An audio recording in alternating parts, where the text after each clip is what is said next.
Oh, hi there. There is something so tragic yet uplifting about Lostwave. These songs are orphaned. Their names and the artists behind them are completely unknown, but against all odds, they still managed to survive the passage of time, sometimes in the most strange and mysterious of ways. In the last couple years, there have been some major discoveries of high-profile Lostwave songs, but these are my picks for the 5 most mysterious songs that are still unidentified. Join me today as we try to uncover who made these Lostwave gems. We all feel the same frustration and hope to guide you on our side.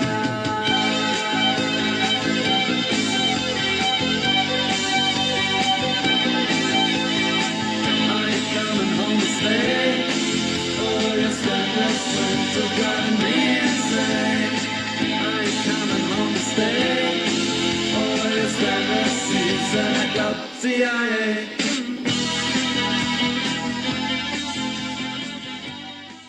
Season at the CIA. On February 21st, 2020, user DataFreak posted the chorus of an unknown song to the New Wave Outpost forums, asking if anyone knew where it came from. A month and a half later, he posted the full song to YouTube, titled "Help Me Identify This Track," now under the name DJ Formaldehyde, specifying that it was recorded off CFNY, Spirit of Radio, in 1984. The song in question became known under a few names: Are You Coming Home, This Winter, Season at the CIA, or just CIA. Moving into the lyrics, I can't quite make out what the song's about. The verses make reference to CIA involvement in the Cold War and Arab-Israeli conflict, but I feel like there's something I'm missing. The chorus in particular just doesn't make sense to me. Are you coming home to stay, or will you spend this winter driving me insane? Are you coming home to stay, or will you spend the season at the CIA? Maybe CIA is code for someone who's mysterious or elusive, and the chorus is asking them to stop playing games and come home? Let me know in the comments if you think I'm onto something or if you have any other ideas. The song gained popularity in late 2021 when it was first posted to the Lostwave subreddit, and subsequently uploaded to the website of longtime CFNY broadcaster Alan Cross. DJ Formaldehyde would eventually join the search and provide important details to finding the song. The mysterious song came from a cassette tape recorded by a friend of his, featuring songs recorded off Spirit of Radio. DJ Formaldehyde provided the original tape CIA was recorded to, that featured 17 songs from 1980 to 1984, with certified hood classics like Relax by Frankie Goes to Hollywood, 2 songs by Blue Peter released in 1980, and 2 separate versions of the song You Think You're a Man by Divine, both of which were the most recent tracks on the tape, released in July 1984, and sandwiched in between these 2 versions was CIA, making July 1984 the earliest date CIA could have been recorded. Diving into the song itself, the mix is really bad. Yeah, there are some external noises like the recording device being moved around that isn't the song's fault, but some sections sound like they were just poorly edited together. The volume and quality of the song seem to fluctuate, and it sounds like there's a helicopter at the end of the track. It's clearly just not a great quality recording, mix, or edit, leading to the belief that the song is an amateur demo track. This has led to a number of theories, that the song was played on Spirit of Radio's The Streets of Ontario that played niche and obscure artists from the area. There have been extensive contacts made throughout the Toronto area, but none recognized CIA or the group who made it, leading to the possibility that the artist might have been outside the Toronto area. But the most promising lead is that CIA and the band who performed it were part of CFNY's 5th annual Great Ontario Talent Search Contest that aired 102 unsigned bands from Ontario between October 1984 and March 1985. The talent search would perfectly explain the mystery of CIA. The contest allowed a ton of local artists to get their music on the radio. These songs were from unknown bands, and many of the bands that we know participated in the contest don't have their music online. Even though we may have narrowed it down, the search for this song is still a massive undertaking. The talent search attracted 800 to 1,000 entries. This was narrowed down to 102 songs, all of which were broadcast. 2 songs were played each night, and listeners would call into the station to vote for their favorite. The winner would move on to be played the next day against another entry. Songs that won 5 nights in a row would move on to the finals. Ultimately, the band Directive 17 was crowned the winner. CFNY DJs have been contacted multiple times, and it appears there are no records of who entered the contest. Another theory is that the song was used in a movie. This is not unprecedented in Lostwave. The song Mr. Clean was played on Ukrainian radio, but was also used in the movie My Private Idaho. CIA could be from an obscure 80s action movie due to the helicopter sound at the end of the song. But this helicopter connection is seemingly ruled out when on June 19, 2025, the synth used in the song was identified as the Korg Poly 800. The instrument was released in 1983, narrowing the search, and it includes a helicopter preset that sounds exactly like it does in the song, meaning that there are currently no solid leads outside the Great Ontario Talent Search. Before we keep going with this video, I've been wanting to make more Lostwave videos. There are some really great mysterious songs, like the Unidentified Music Box from Five Nights at Freddy's 3, the partially lost mysterious song in the theatrical cut of 16 Candles, and the enigmatic track that was found in a thrift store DVD. If these sound interesting to you, let me know in the comments, and let me know if you know of any other Lostwave mysteries. Light the Lanterns. So, mysterious songs have levels of mysteriosity. Some songs just appear out of nowhere with no explanation, others we just have brief clips of, but in the case of Light the Lanterns, the story of how we found it makes it all the more mysterious.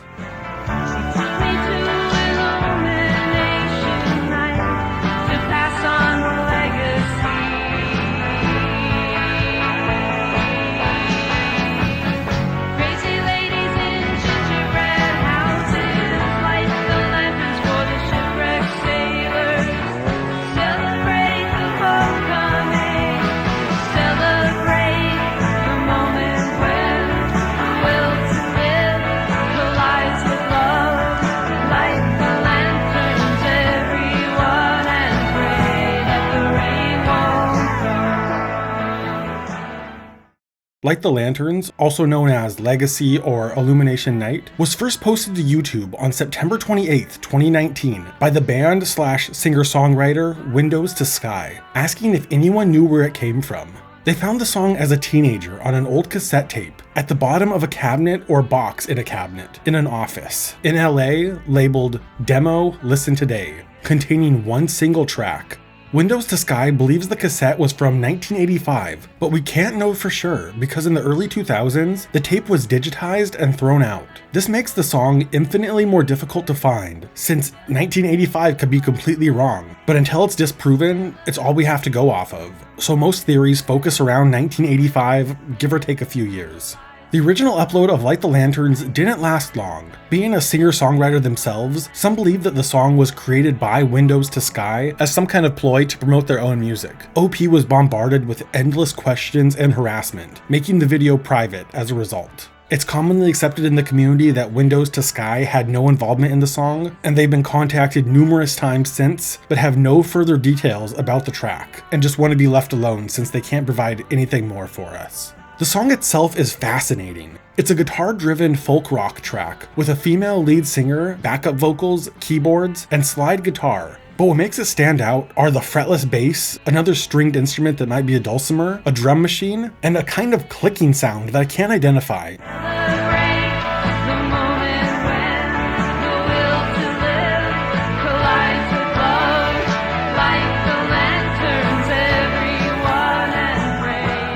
Maybe it's clapping or snapping. The sound isn't perfectly in time, so it's definitely not part of the drum machine. The fretless bass and drum machine stick out as almost out of place. I know folk musicians like Joni Mitchell use a fretless bass, but it seems kind of unnecessary in this context. And this style of music almost always includes live instruments, so the use of a drum machine is really strange too.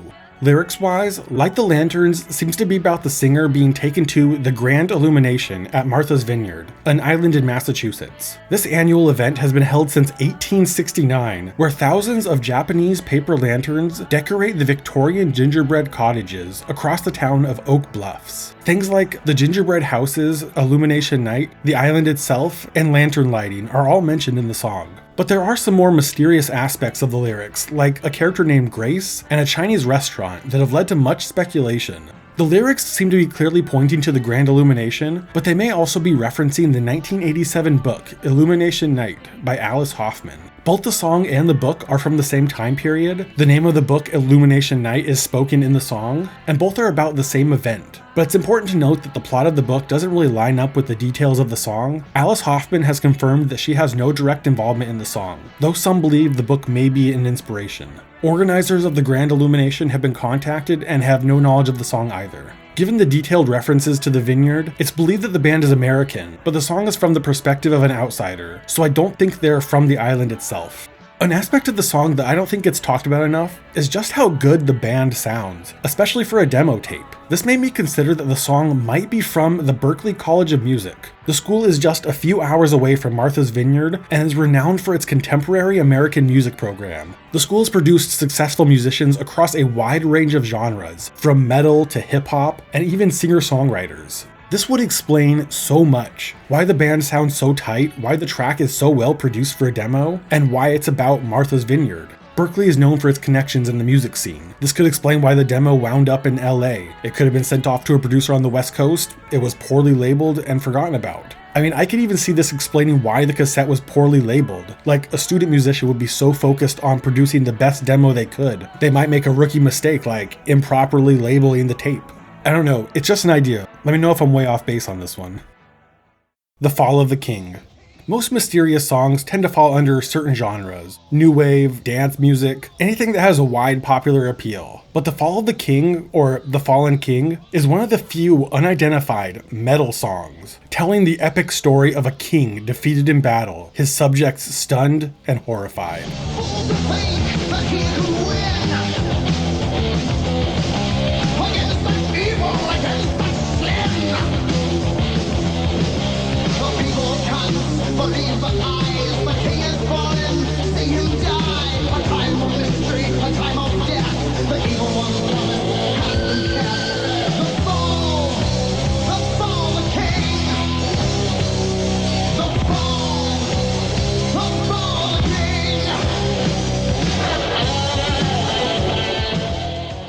The Fall of the King is a United States power metal track, first posted to the Metal Archives forum all the way back in September 2009 by user Sled1025. I've been going through my cassette collection and found a couple of miscellaneous tapes of songs I recorded off the radio, Z-Rock and college radio, back in the mid to late 80s. I've been able to identify every song but one, and it's a really cool song. Can anyone help me figure it out? It's driving me insane. One would think the title is The Fall of the King, but no amount of searching for that or googling the lyrics has returned a valid result. The singer sounds very familiar, so if someone can identify it, I'll probably end up feeling really stupid. But I've been trying to figure this out for quite a while, and I don't think I ever did know who this was by. Nothing else on the tape is newer than 1988, so that probably dates it somewhere before then. It's definitely 80s metal and fairly heavy. The forum was bustling at the time. Every user had their unidentified song found in a matter of hours. Every song except The Fall of the King. Sled1025 didn't get a single result and soon forgot about their mysterious song. But 19 years later, we would see the return of the king, but not from Sled1025. In December 2020, a completely different recording of the song was posted to Twitter by user Armador Thrash, and it was just as mysterious as before. An extremely rare case of a mysterious song with two separate recordings. Both were recorded off the nationally syndicated Texas-based radio network Z-Rock, but with one important difference. Sled1025's copy was recorded in Cleveland, Ohio, and Armador Thrash's in Chicago, Illinois. Former Z-Rock DJ Mike Payne explained on Reddit that Z-Rock was based in Texas, but had affiliate stations across the country. These affiliates played Z-Rock 24/7, with the exception of local news and local ads, meaning that even though The Fall of the King was recorded from the American Midwest, the band would have originated from Texas, right? Well, there's a catch. In the first 2 years of its existence, 1986 to 1987, Z-Rock would commonly play demo tapes, even tapes that were mailed to them. So our song could have been from anywhere in the country, or even outside the country. But knowing that Z-Rock only took demos until 1988, and the most recent song on Armador's tape was Mind Over Metal from May 1987, we can narrow the search down to songs played on Z-Rock in the second half of 1987. In the wake of Armador's Twitter post, the song got the attention of metal historian Ian Christie, who played The Fall of the King on his Bloody Roots radio show on Sirius XM Liquid Metal. Unfortunately, this did not help the song get identified, but did renew interest in the case and got the attention of the original OP, Sled1025, who rejoined the search in 2021. To this day, The Fall of the King still remains unidentified, with little to no leads to go off of. Poor Christmas. This next track comes from the OG of Lostwave and is the oldest search on this list.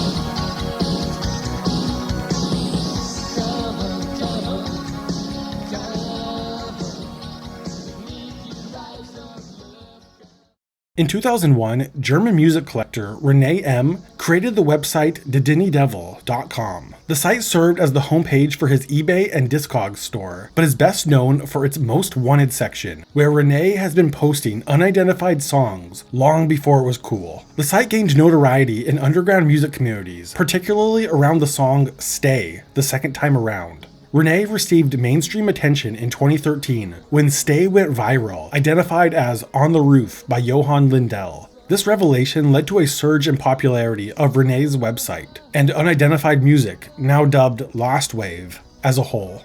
In the decade plus since the discovery of On the Roof brought wider attention to Lostwave, all but 6 of the unidentified songs on Renee's Most Wanted list have been found. 4 tracks recorded by others, most of which have been covered in this video, and 2 that Renee personally recorded, Trip to Rio, that'll have to wait for another day, and the enigmatic song, Poor Christmas. Poor Christmas, also known as Your Christmas, Eyes of Love, or Come On, Come On, is a synth-pop song recorded off the German radio stations FFN or HR3 in October of 1987. All Renee remembers is that the band's name was something like The Face, The Grace, or The Faith. Renee initially only posted the first minute and 57 seconds of the track to his website in 2001. Many years later, in 2015, he would post the full track to YouTube.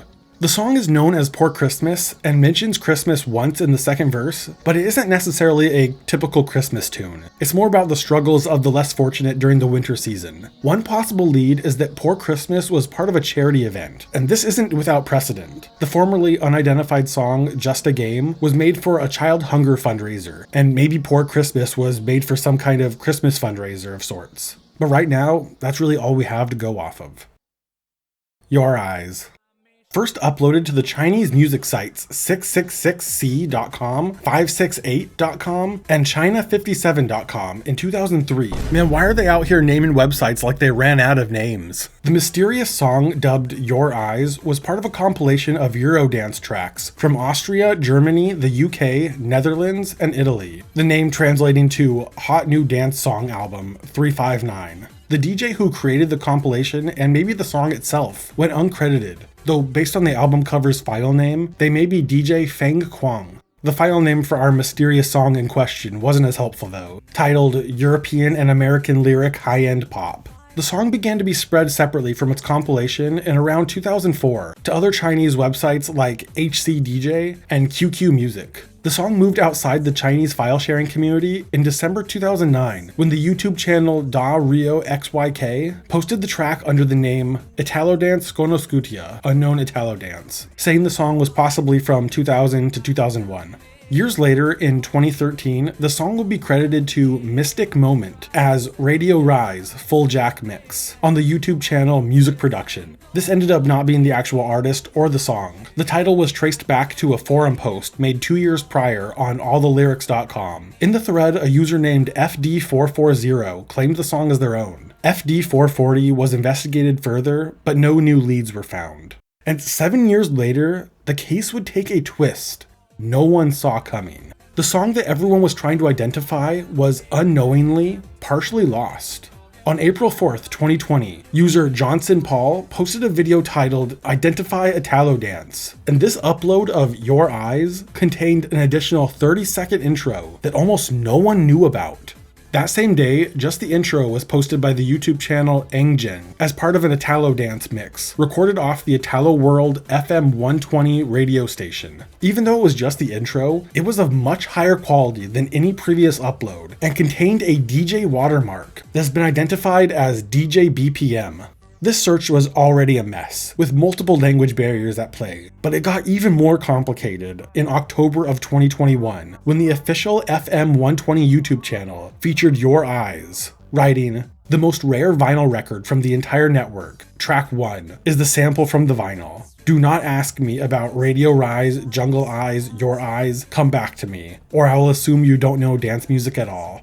The FM120 channel was later proven to be a collaboration between DJ BPM, Angjeng, and possibly others. On top of this, FM120 has been accused of gatekeeping the names of rare tracks and albums in their collection, all leading to the possibility that FM120 knows who made Your Eyes and are hiding it, or possibly that the creator does not want to be found.